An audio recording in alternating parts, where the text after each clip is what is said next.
In today's video, I'm going to teach you how to add pattern or bitmap fill-in Affinity Designer. By the end, you'll know how to turn any basic shape into a textured, image-filled element that looks polished and professional. First, make sure you have a document open in Affinity Designer. Start by adding a shape you like. This can be anything: a rectangle, a circle, a star, or a custom shape you draw with the pen tool. Click and drag on the canvas to create it, and make sure it's selected so the next steps apply to that shape.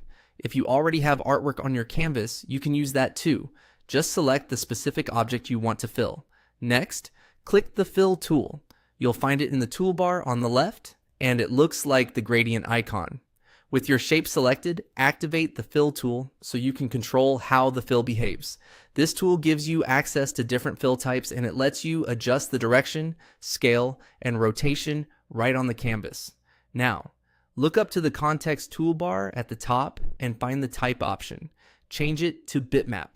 Choosing Bitmap tells Affinity Designer that you want to use an image as the fill instead of a solid color or gradient. This is perfect for patterns, textures, photos, or any image you want to repeat or position inside your shape.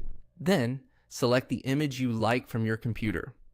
Pick a high-resolution file when possible to avoid blurriness, especially if your shape is large. After you choose your image, it will appear inside the shape.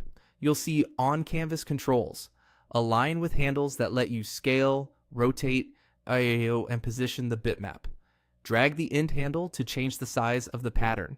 Rotate the line to change the angle. Move the center point to reposition the image within the shape without moving the shape itself. If you want a subtle look, scale the pattern up. For more visual detail, scale it down.